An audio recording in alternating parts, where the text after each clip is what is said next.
A finales de los años 20, la industria del cine estaba al borde de la revolución que lo cambiaría todo para siempre.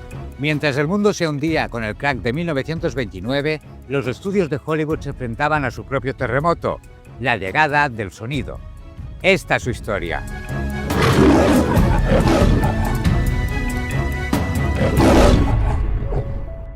La industria del cine fue prácticamente inmune a los efectos de la Gran Depresión. Mientras otros sectores económicos se desplomaban, Hollywood continuaba produciendo películas y atrayendo audiencia.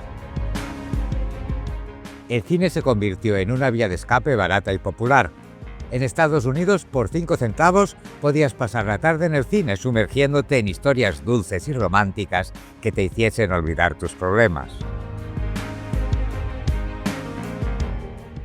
Los productores y cineastas buscaban constantemente formas de mejorar la experiencia del espectador, lo que llevó a experimentos con el sonido. Thomas Edison lo había hecho con la sincronización de sonido e imagen desde 1894. En 1913 presentó en público la primera película sonora aún no perfeccionada, con una versión mejorada del kinetófono.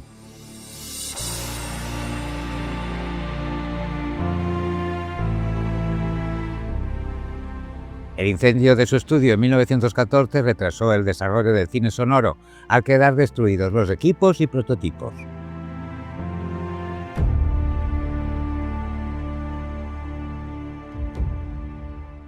A finales de los años 20, los avances tecnológicos lograron hacer comercialmente viable el cine sonoro gracias a 2 sistemas, el Vitaphone y el Movietone.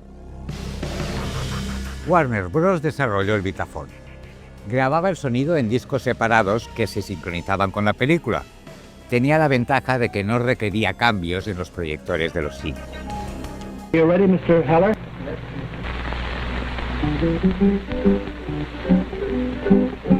All the time in the tropical climate where they do that funny, funny dance. All the time in the tropical climate where they do that funny, funny dance. Fue utilizado en la primera película parcialmente sonora, Don Juan, de John Barrymore. Y en El cantor de jazz, de Alan Crosland, considerada la primera película sonora de éxito. Go right ahead.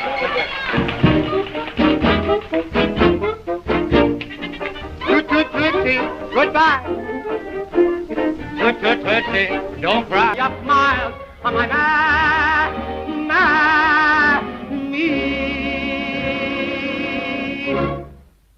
La Fox Film Corporation desarrolló su propio sistema, el Movietone.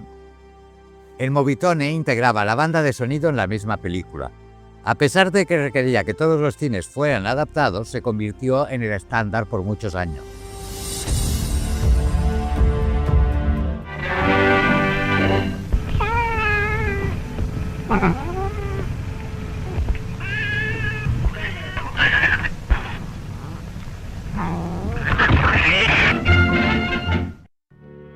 En julio de 1928, Warner Bros. Estrenó la primera película totalmente sonora grabada en Vitaphone, Lights of New York, de Brian Foy.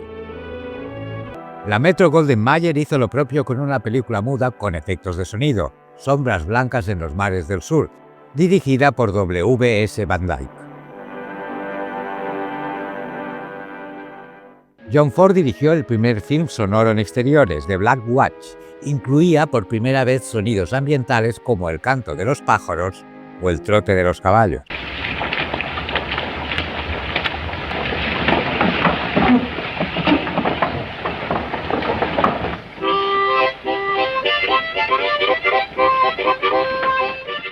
En 1929, Hollywood estaba produciendo casi exclusivamente películas sonoras.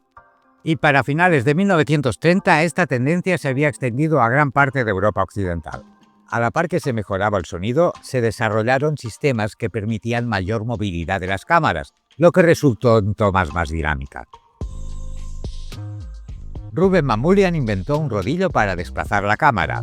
William Wilder utilizó raíles para moverla. Y Howard Hughes patentó un sistema de ruedas para facilitar su movimiento. Para controlar el sonido, las películas comenzaron a alejarse de las localizaciones exteriores para trasladarse en gran medida a los estudios. Ahora, registrar el sonido era lo más importante. Los equipos eran complejos y requerían técnicos especializados que se volvieron cruciales en los rodajes. A diferencia de los directores, que eran muchos, los técnicos de sonido eran escasos y altamente valorados. José Becarras, de Origen Catalán, introdujo en México el mixer remoto, el micrófono aéreo, la grabación en cinta magnética, la claqueta, la fabricación de galvanómetros. Sonorizó la primera película mexicana sonora, Santa.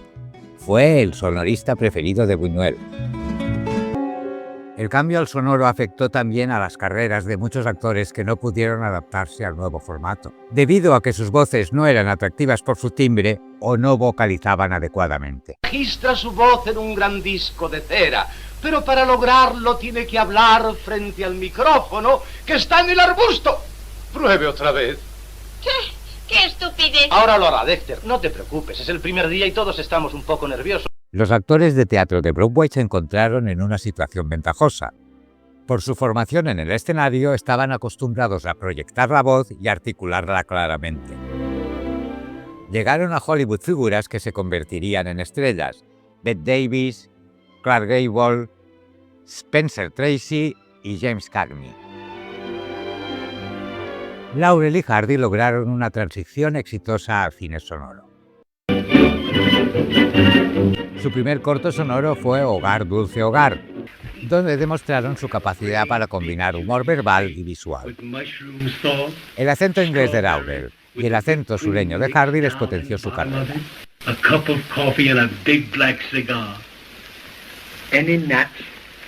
Greta Garbo acababa de grabar su última película muda, El beso.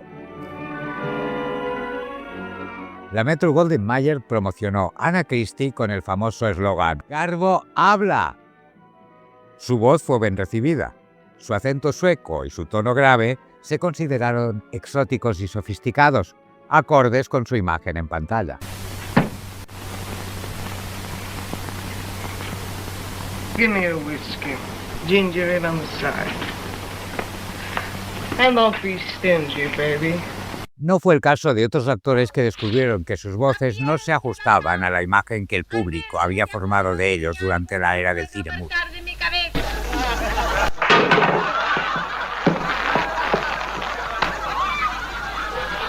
¡Oh, Pierre! ¿Por qué has venido?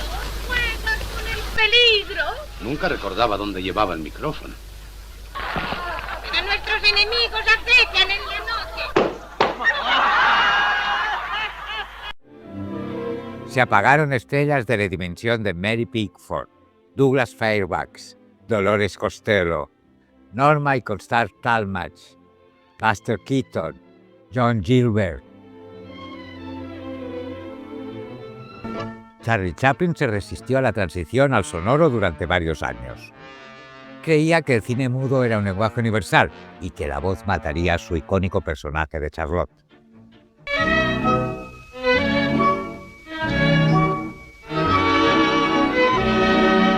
Section 5, give it the limit. No fue hasta 1936, con tiempos modernos, que incorporó algunos elementos sonoros en su película, aunque no era completamente hablada. Su primera película totalmente sonora no llegaría hasta El Gran Dictador en 1940. Leave me. I want to be alone. Los musicales experimentaron un gran auge. Louis B. Mayer, cofundador de Metro-Goldwyn-Mayer, aprovechó esta nueva tecnología para producir espectáculos musicales innovadores. En 1929, Metro-Goldwyn-Mayer estrenó The Broadway Melody.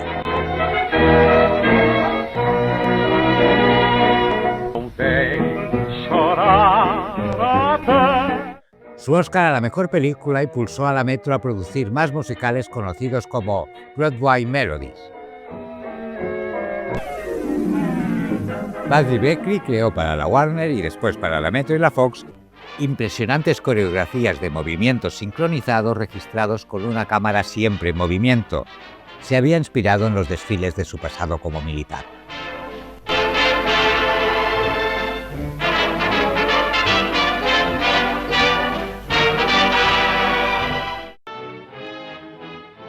Universal Pictures se especializó en películas de terror y monstruos inspiradas en la estética del expresionismo alemán.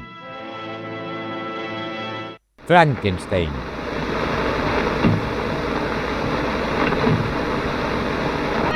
Drácula. I am Dracula.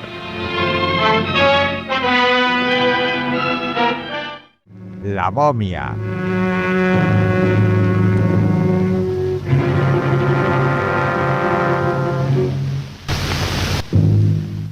El hombre invisible.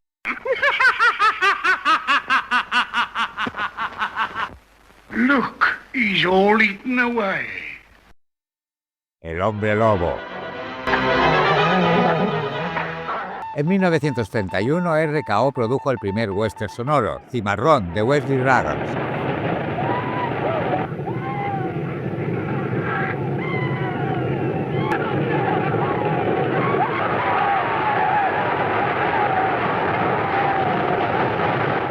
El sonido no solo cambió la forma de hacer cine, sino también la percepción del público hacia las estrellas.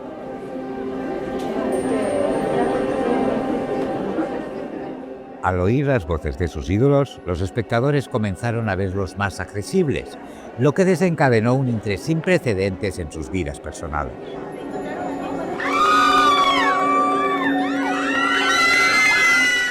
Louella Parsons y Hedda Hopper se convirtieron en las cotillas oficiales de Hollywood. Estas intermediarias entre las estrellas y sus admiradores ejercían una gran influencia a través de sus columnas. Tenían el poder de impulsar o arruinar carreras, convirtiéndose así en aliadas valiosas o temibles adversarias tanto para las celebridades como para los estudios. El público mostraba una fascinación insaciable por la vida privada de las celebridades. Esta dinámica beneficiaba a los estudios y las estrellas, que utilizaban la prensa para mantener y aumentar su popularidad, y a los medios de comunicación que incrementaban sus ventas o audiencia. Esta relación sentó las bases para la cultura de la fama moderna. Cada productora tenía su constelación de estrellas. La Metro-Goldwyn-Mayer se convirtió en el estudio más importante de Hollywood, con su magnífico elenco de estrellas bajo contrato exclusivo: Greta Garbo, Joan Crawford, Norma Shearer, Clark Gable, Spencer Tracy, Katharine Hepburn, Lionel Barrymore, Myrna Loy, Mickey Rooney, Judy Garland y los hermanos Marx. Warner Bros. Se destacó por producir películas de géneros variados, incluyendo dramas, musicales y películas de gángster. Contó con una magnífica lista de actores y actrices.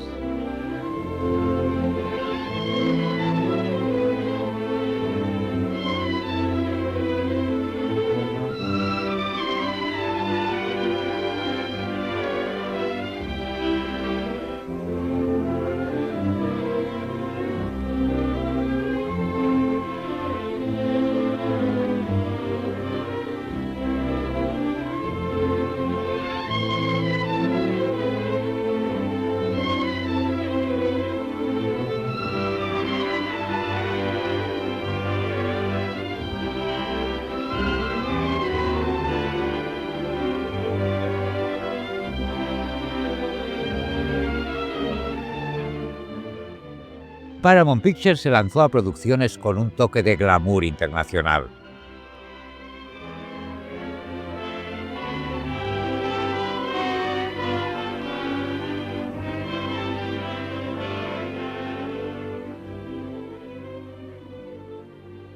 Twentieth Century Fox se hizo conocida por sus musicales sencillos y accesibles.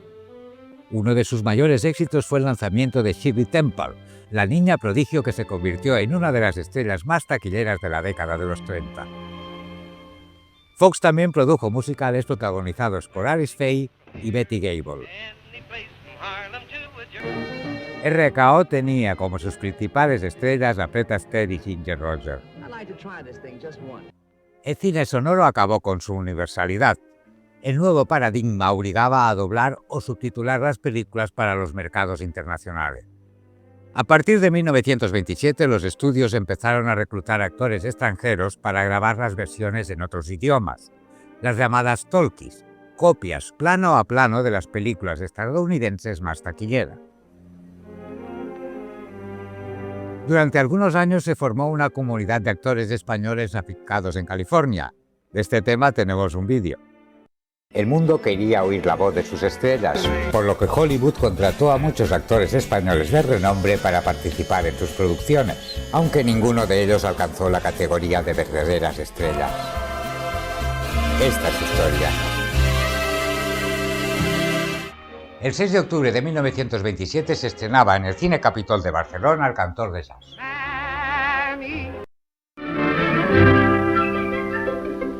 En 1930 nos llegó El Desfile del Amor. Fue la primera cinta sonora americana exhibida en España, aunque solo tenía sonorizadas las canciones. I'll lay the dish here, ooh la la la la, to hold the fish here, ooh la. El pionero en la introducción del cine sonoro en España fue Francisco Elía. Se asoció con Feliciano Vitores, quien había adquirido la patente del sistema de sonido Fonofilms desarrollado por Lee de Forest. Juntos produjeron El misterio de la Puerta del Sol, la primera película española con secuencias sonoras.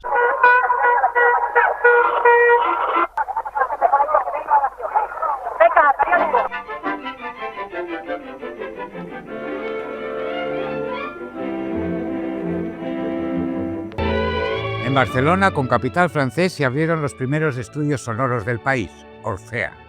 Aquí se rodó para Francia la primera película totalmente hablada, Pax.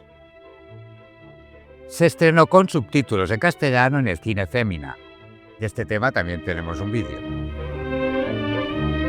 La primera película totalmente sonorizada en castellano estrenada en España fue Carceleras, basada en una zarzuela. Si te ha gustado este capítulo, te recomendamos estos otros.